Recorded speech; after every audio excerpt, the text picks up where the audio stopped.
What if I told you that your kitchen floor might be dirtier than a subway handrail in Tokyo, that the air in your closet could be quietly feeding mold into your lungs, that your home, your sanctuary, might be harming you more than healing you?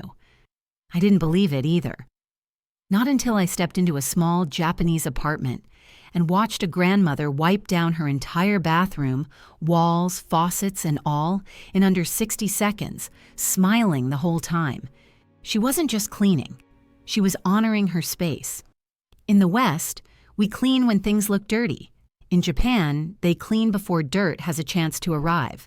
It's not just a habit, it's a mindset, a way of living. And today, I'm going to show you how 25 small Japanese cleaning habits can transform not just your home, but your peace of mind.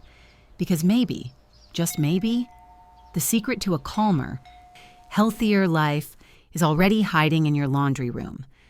Let's begin. When I was growing up, the smell of lemon-scented disinfectant meant one thing: the house was clean.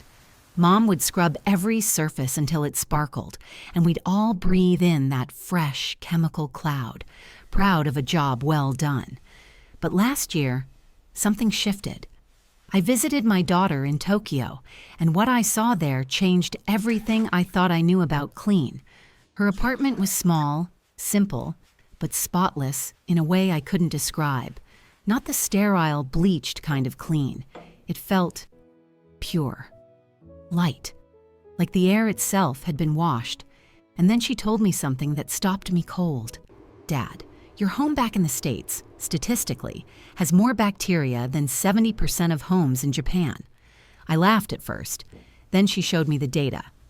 A 2023 study found that the average American kitchen floor has 400% more bacteria than a Tokyo subway handrail. Think about that. You wouldn't touch that rail with your bare hands, but your grandkids crawl across your floor every day. It gets worse.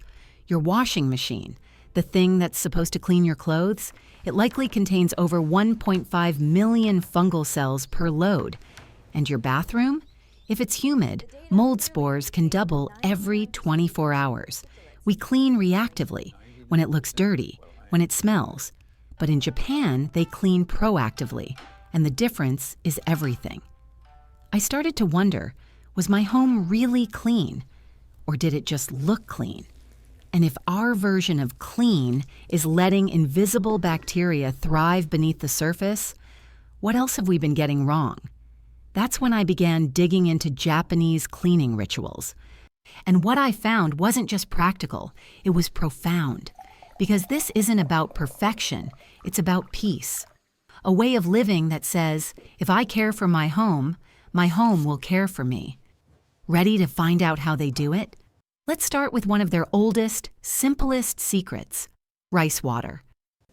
When I first saw my daughter save the murky water after rinsing rice, I assumed she'd use it for soup or maybe for her hair. Nope, she said, pouring it into a spray bottle. It's for cleaning the stove. I laughed. I grew up with Pine Sol and Clorox wipes. Rice water? That was just kitchen waste. But then she sprayed it on her greasy stainless steel stovetop, wiped once with a cloth, and the grime melted away like butter in a skillet. No fumes, no scrubbing, no residue, just clean. In Japan, this cloudy liquid has a name: toyu jiru. And for generations, homemakers have treated it like liquid gold. Why? Because rice water is rich in starch and micronutrients that act like a gentle, natural soap. Not the kind that dries your hands or leaves a chemical trail, but the kind that lifts grease without damaging surfaces. Use it on wooden kitchen floors. It lifts dirt and nourishes the grain, foggy glass and mirrors. It clears without streaks. Cutting boards. It removes stains and leaves a subtle, clean glow. Even silverware, if soaked for a few minutes, comes out with a soft shimmer. And here's the kicker: it's free. You were going to pour it down the sink anyway. But now, it's a zero-waste, non-toxic cleaner that outperforms most store-bought brands. Of course, there's a catch. You've got to use it within 24 hours.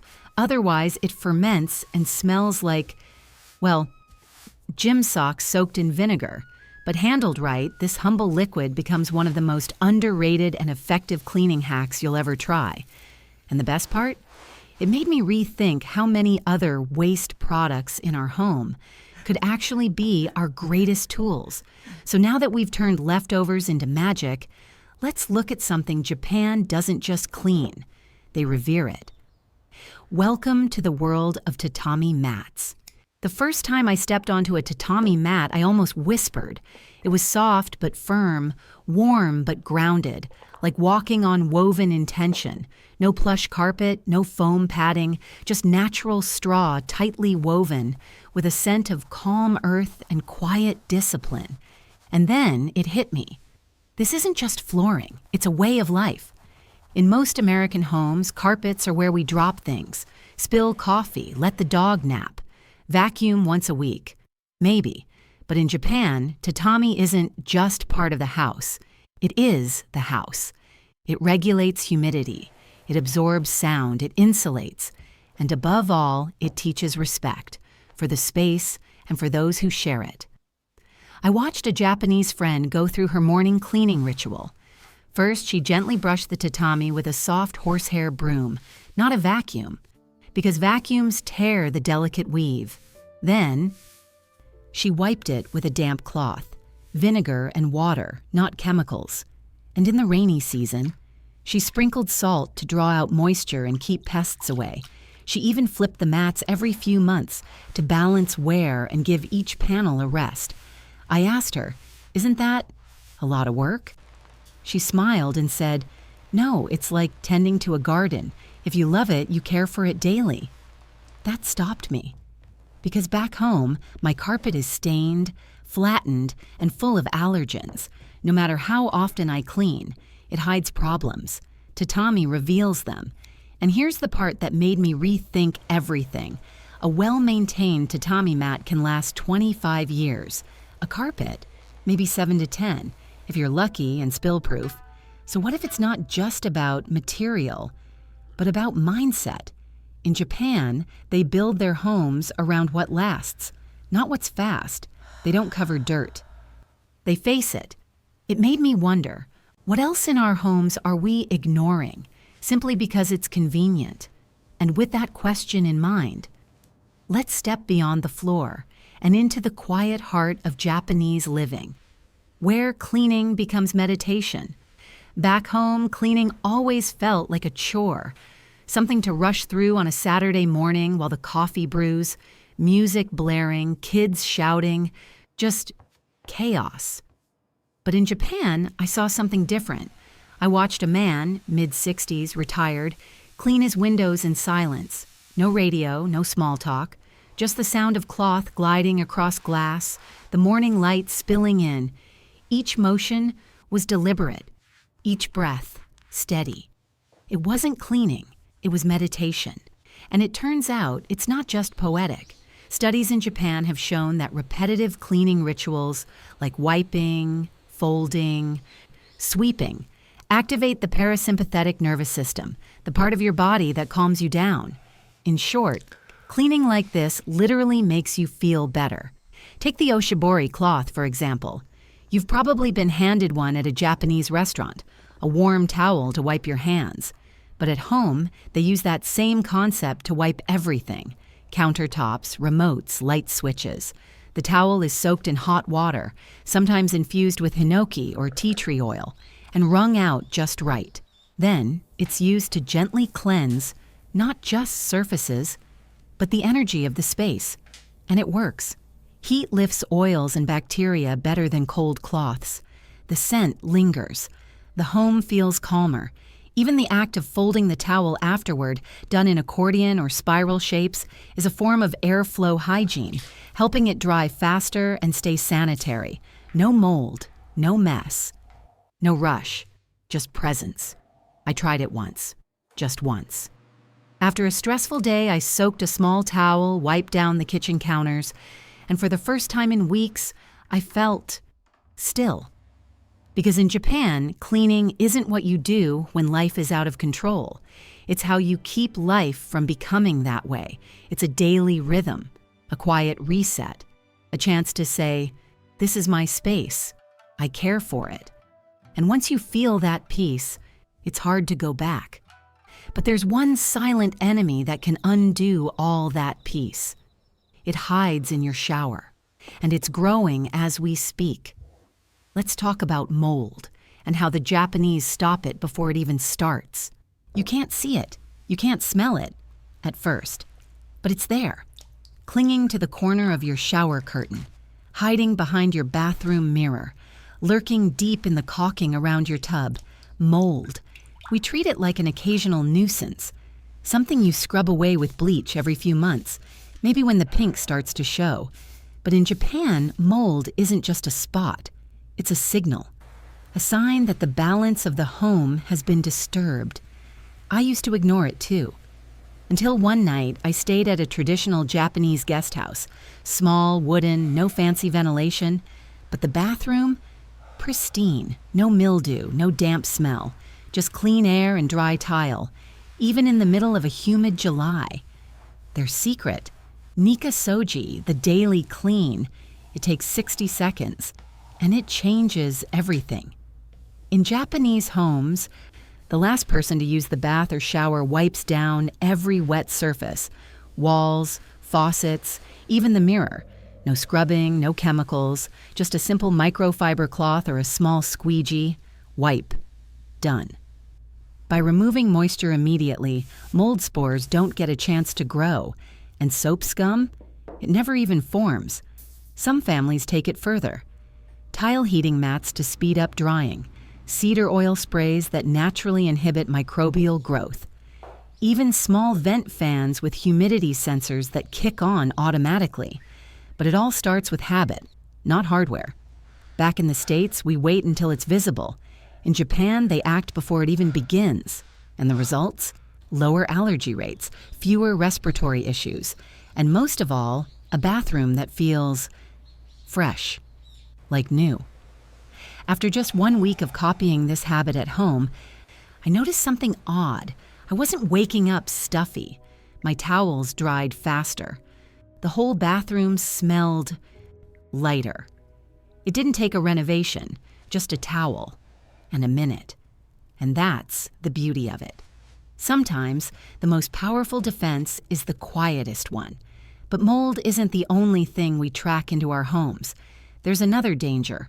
One that walks in right on your shoes. Let's step into a tradition that keeps Japanese homes safe, clean, and deeply respected.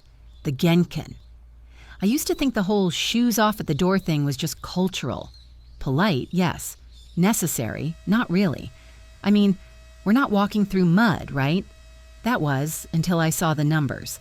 A 2023 study out of the University of Arizona showed that the average shoe sole carries over 421,000 units of bacteria, E. coli, Clostridium, drug-resistant pathogens. Not from hiking trails or alleyways, just a typical walk to the grocery store. And yet we march those same shoes across our carpets, into the kitchen, past the baby's toys, right into bed. In Japan, that idea is unthinkable. The moment you enter a Japanese home, you'll find the genkan, a designated entryway space. It's not just a place to drop your shoes, it's a hygienic barrier, a line between the outside world and the sanctuary of the home. Most homes go further. 2 mats, one outside, one inside, to catch every particle. Ventilated shoe cabinets, often with charcoal filters to neutralize odor and bacteria. Some even use UV shoe sanitizers to kill germs instantly. And for guests, always clean, indoor-only slippers, sanitized and ready. Construction workers. They switch to indoor shoes before stepping across the threshold. Even kids at school change into uwabaki, soft white slippers, before entering the classroom. It's not about being fancy. It's about being respectful to the home and to your health. When I brought this habit home, I wasn't sure how it would land. Would guests feel awkward? Would it be too much? But then I noticed the difference. Less dust, fewer sniffles. And strangely, a sense of calm. There's something about taking your shoes off that signals, I'm home now, I can breathe.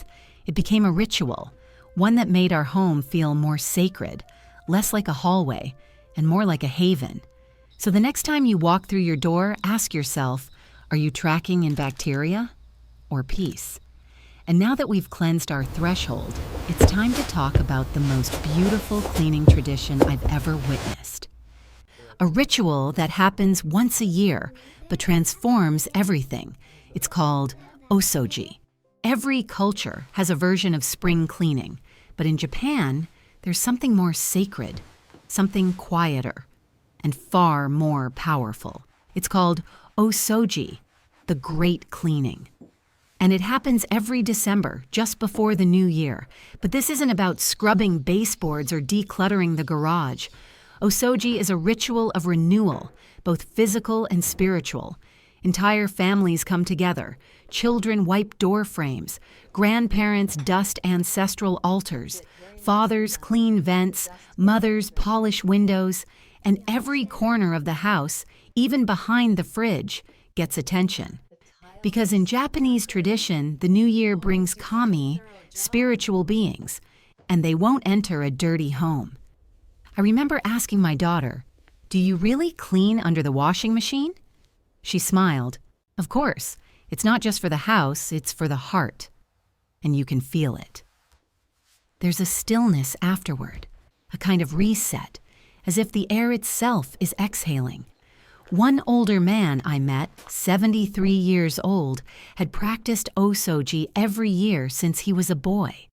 He told me, it's how we say thank you to the year that's leaving and welcome the year to come.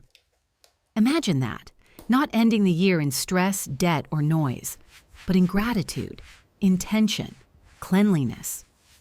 So this past December, I tried it.